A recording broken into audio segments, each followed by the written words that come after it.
私の名前は夏希。現在20代半ばで主婦をしている。夫のヒロトとは中学時代からの同級生で、社会人となって仕事が落ち着いた今、結婚する運びとなった。中学時代からの付き合いということもあって、私と義両親はとても仲がいい。なんなら、実の両親より仲がいい自信がある。もちろん、うちの両親が嫌いというわけではなく、寡黙な父と看護師で常に多忙だった母と比べ、義両親は明るくて人当たりが良く、近所でもおしどり夫婦として有名だったから。そういった背景から、私は義両親とすぐに仲良くなり、今でもそれは変わらない。よく義実家へ行くのが憂鬱と結婚している友人が言うが、私は真逆。今の就労形態はパート勤務なので、平日休みの日は大抵義実家にお邪魔するほど。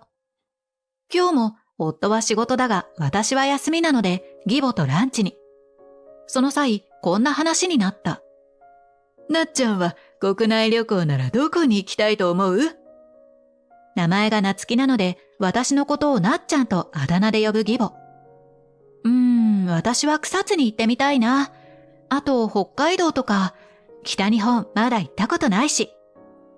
当然、私も義母には、敬語ではなくタメ口で、傍から見たら本当の親子に見えるだろう。敬語の件は、義両親の方から、堅苦しくなるのが嫌だし、家族だから普通に話してほしいと言われたからそうしているだけ。私もその方が距離を感じずに済むのでよかった。しばらく義母と旅行についての話をしていると15時に。そろそろ帰って掃除をしたり洗濯物を取り入れたり夕飯の支度を始めなければならない。義母と別れるのは名残惜しいが、また次予定が合えばランチに行こうと約束して帰路に着いた。その日の夜、私は今日会ったことを夫に話す。今日ね、お母さんとランチに行ったんだ。駅前にできたばかりのイタリアンのお店でね、パスタがすごく美味しくて。すると、夫はめんどくさそうにこう答えた。あ、そう。だから何？俺が一生懸命汗水垂らして働いてんのに、優雅にランチとはどこのマダムだよ。その言葉に私はぎょっとして、ホットミルクを飲んでいた手が止まる。今まで一度も夫にそんなことを言われたことがなかったからだ。いつもなら今度の休日一緒に行こうとか、母さんと仲良くしてくれてて嬉しいよと言ってきたはずなのに、一体どういう風の吹き回しだろう。私は思わずそのまま硬直していると、夫も自分の発言に気づいたのか。あ、ごめん。そういうつもりじゃなかったんだ。疲れてて変なこと言った。もう今日は寝るわ。と言い、食後のコーヒーを飲み干したかと思うと、そのまま寝室へと向かう夫。確かに最近は新しいプロジェクトを進めていたり、昇進がかかった大事な時期だったりと、夫もストレスが溜まっている。それなのに、こんなのんきなことを言って申し訳ないと私も反省した。だがこれはトラブルに関する氷山の一角に過ぎなかったのだ。それから数週間が経過。あの時は疲れていたからあんな態度を取ったのだろうと思っていたが、どうも突発的な行動ではなかったようだ。それが分かったのは最近。おい、今日の弁当、なんで俺の嫌いなものが入ってたんだよ。弁当を作ることは当たり前だから感謝はしないけど、好みくらいちゃんと把握しろっつーの。ということを言ってきたり、お前はパートなんかで気楽でいいよな。稼ぎはスズメの涙程度なのに、優雅にランチなんか行ってさ。などと嫌味を言うことが激増。それに加えて気に入らないことがあれば物に当たり、ひどい時は私を殴ることもある。仕事は接客ではないため、少々顔にあざができても仕事に影響はしないのだが、それを見たパートのおばさんが、ちょっと、化膿してるわよ。今すぐ病院に行きなさいよ。と言ってきたため、病院を受診。そういえば最近、義母と都合が合わなくてランチに行けてなかったから、自分がどういう状態なのか全然把握していなかった。仕事は都合上顔を覆って作業することが多いし。おばさんが気づいたのは帰り間際に私が一瞬だけ素顔を晒した時で、本当に偶然だったのだ。医師も私の顔を見て驚き、なぜ今まで病院へ行かなかったのかと聞いてきたため、夫が病院代すら無駄金だから使うなって、と本当に思っていることを伝えた。すると深刻そうな顔をされて別の病院を紹介されることに。紹介先は心療内科だった。そこで私は夫から洗脳を受けていると言われる。夫がしていることはすべて正しいと思い込み、自分が悪いと決めつけている状態だと。最初は何を言っているのかわからなかったが、第三者からそう言われると、途端に冷静になる私。確かに殴られて当たり前はおかしい。そう気づいたとき、自然と涙がこぼれていた。結局、病院へ行ったことは夫には言わず、平常心を装う。夫の健康保険の不要なので、バレる可能性はあったが、今ここで報告する必要はないと判断したため。すると、私が家族以外で唯一心を許している友人にこのことを話した際、ある提案をしてくれた。しばらく旦那さんと離れてリフレッシュしようよ。そしたら考える時間もできるし、今後については私も一緒に考えるから。と言い、だから旅行をしないかとも付け足す。私も友人の意見には賛同で、夫から離れて考える時間も必要だと判断した。そしてすぐ夫にこのことを相談する。今度ね、友達と旅行をしたいの。もちろん費用は私の結婚前の貯金から出すから。もしかしたら怒って殴ってくるかもしれない。そう思って身構えていたのだが、夫はあっさり了承してくれた。そのことを友人に言うと、すぐに旅行先を決めたいから電話しようと言われて、私は久しぶりに心の底から嬉しい、楽しいという感情が湧き上がってくるのを感じる。それから数週間後、旅行当日。私は友人と草津を訪れていたのだが、ここでありえない人たちと遭遇した。なんでお母さんたちがここに？そう、目の前にはなぜか義両親。というのも、実は夫が少し前にこう言っていたのだ。夏希が友達と旅行に行ってる間、親と海外旅行をすることになったから。まあ、親孝行ってやつ？そのため、義両親がここにいるのはおかしい。国内旅行で鉢合わせるならまだしも、海外と言っていたのに。それに義両親に聞くと、今日は二人の結婚記念日だから二人で来たため、夫はいないと言われたのだ。ほら、前になっちゃんと草津の話をしたでしょ？だからお父さんに草津に行こうって提案して、二人で準備したんだけど。やはり夫と義両親の言い分が合わない。となると、夫は今、どこで何をしているのか。今朝、私が出るときに、夫もスーツケースに荷物をまとめていたため、旅行か遠出をしているのは確かだろう。私はそう思った瞬間、夫に電話をかけた。ああ、ヒロト、今どこにいるの？そう言うと、夫はやや切れた小姉で。は？だから有給取って親と海外に行くって言ったろ。お前どんだけ記憶力悪いんだよ。親孝行してるから邪魔すんなよ、このアホが。と、罵倒された後に電話を一方的に切られる。夫はまさかこの場にその義両親がいるだなんて夢にも思っていなかったからあんなことが言えたのだろう。スピーカーにしていたので友人はもちろん義両親にも丸聞こえ。お葬式のような暗く重たい空気が流れ始めた。すると友人が気を使って、旅行どころじゃないよね。どうする？と言ってくる。確かに今はのんきに旅行なんてしている場合ではないだろうから。おそらく夫は誰か別の人と旅行をしているはず。それが男なのか女なのかはわからないが、義両親を使って嘘をついたというのが問題だ。しかし私は笑いながらこう答えた。ああ、いいよ。予定通りにしようよ。この際、とことん楽しんで、あいつが帰ってきたら一泡吹かせてやるから。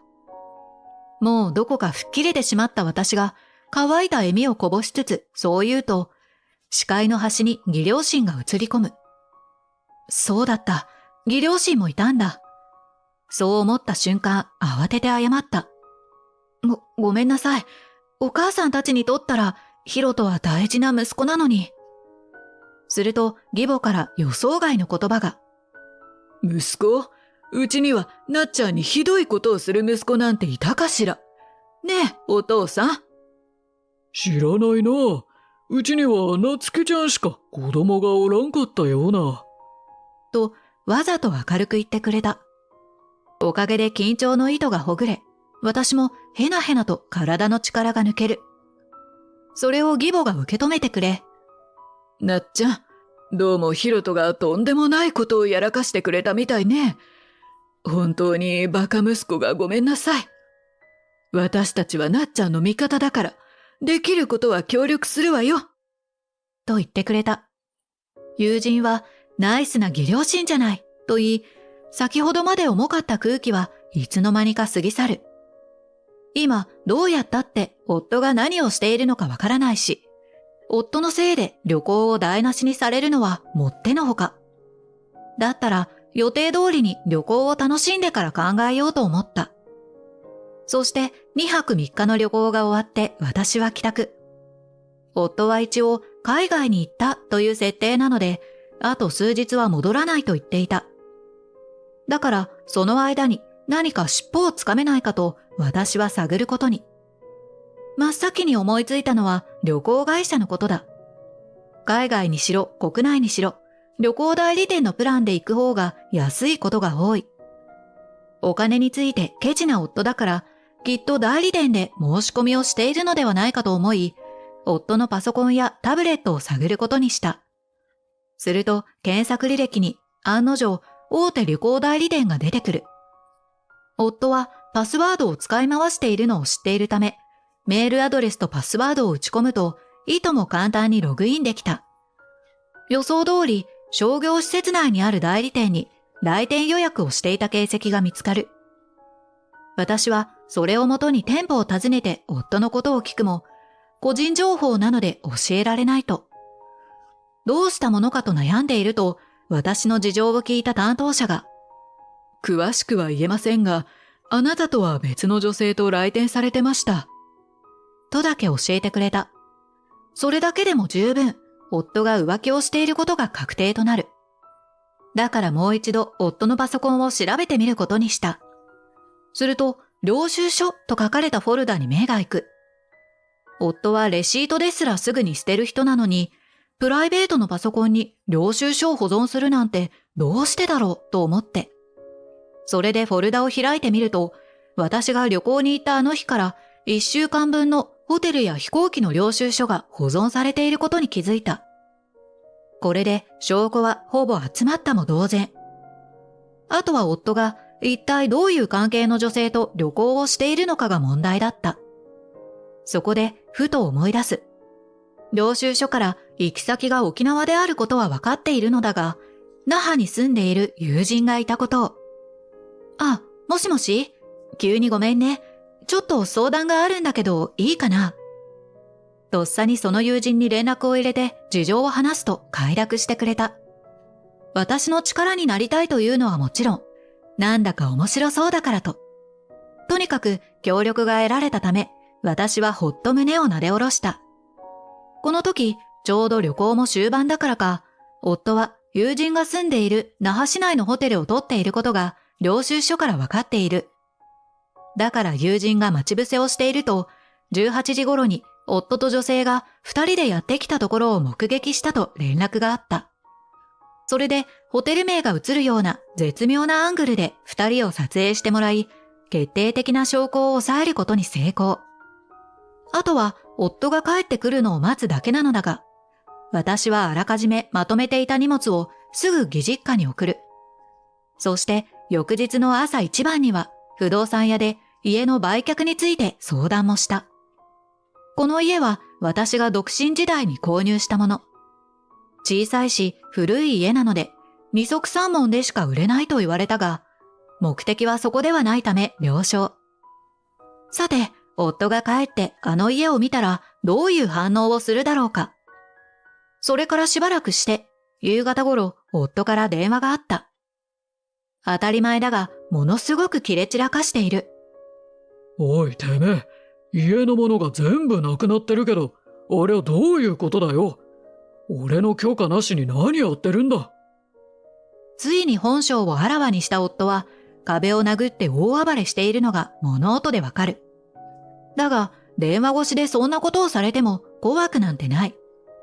あの家は私が独身時代に買ったものだから、どうしようが私の勝手よ。っていうか、年上お姉様との沖縄旅行は楽しかった？そう言うと、夫は黙り込む。まさか私がそれを知っているとは夢にも思わなかったという反応だ。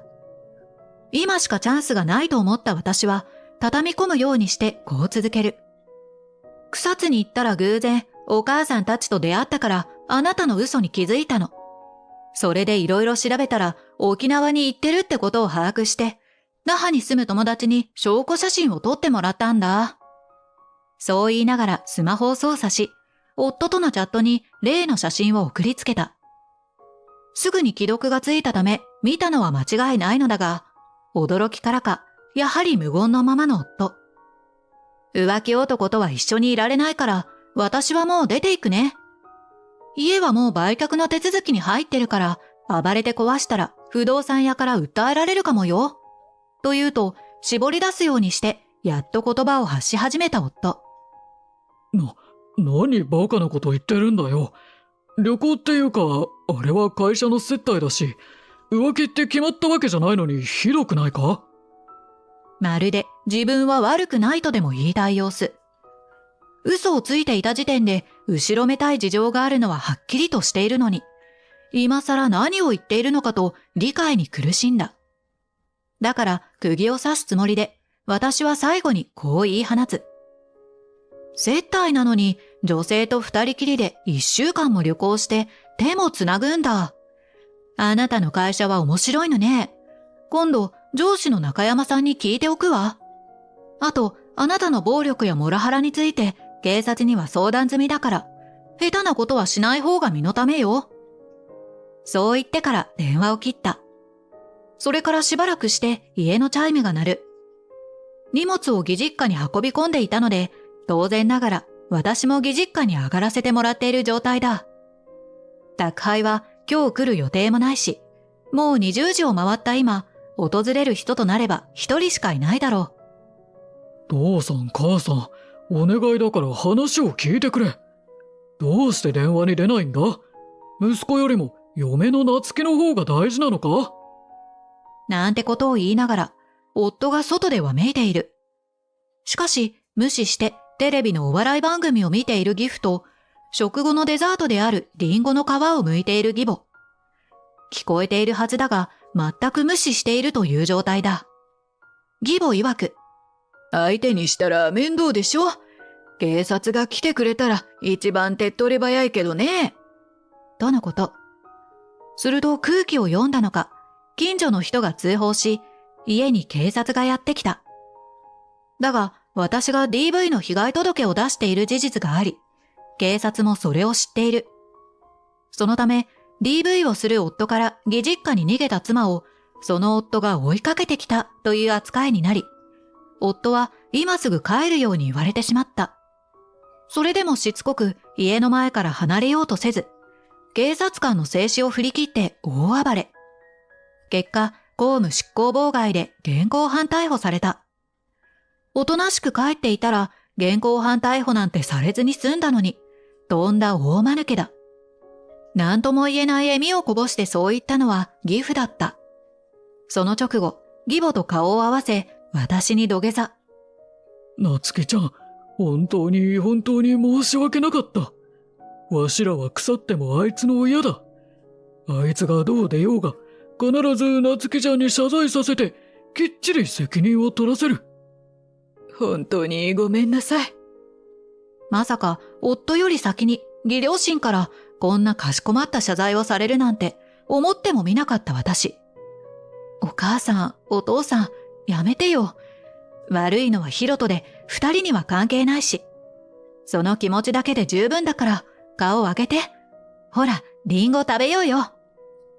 私は明るく振る舞ってそう言い、二人を立たせた。この言葉は本心。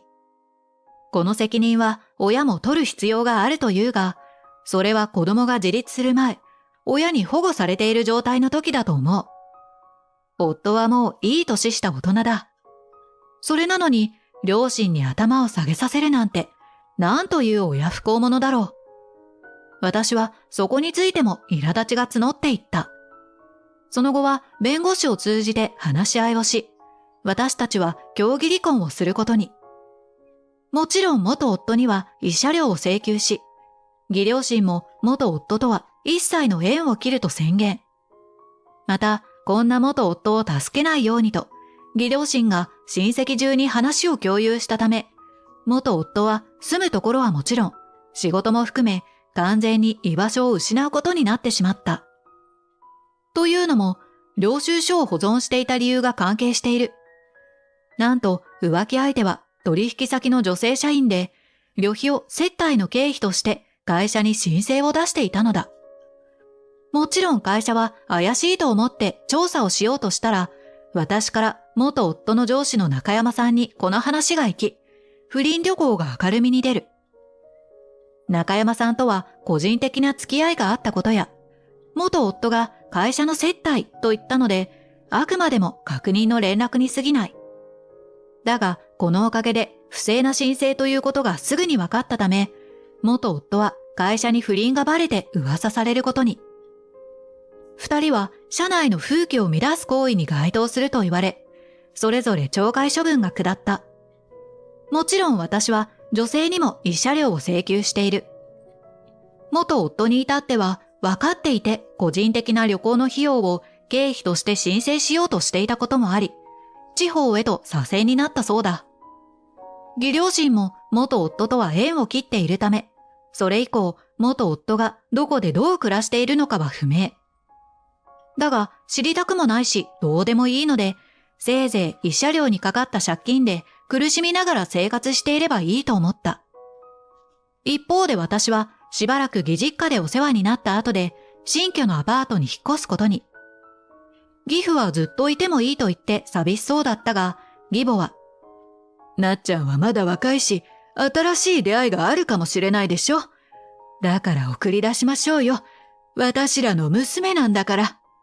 と明るく笑顔で私の新たな人生の道を応援してくれた。独り身になってからは一度仕事を辞めて趣味の物書きに挑戦。すると新人賞を受賞し、そこから私は作家として第二の人生を歩むことになった。数年後の今は新しい旦那さんと子宝に恵まれて幸せな毎日を送っている。それでも昔と変わらないのは、前の義母と不定期でランチへ行くこと。元夫は最低なやつだったが、素敵な義両親と巡り合わせてくれたことにだけは感謝している。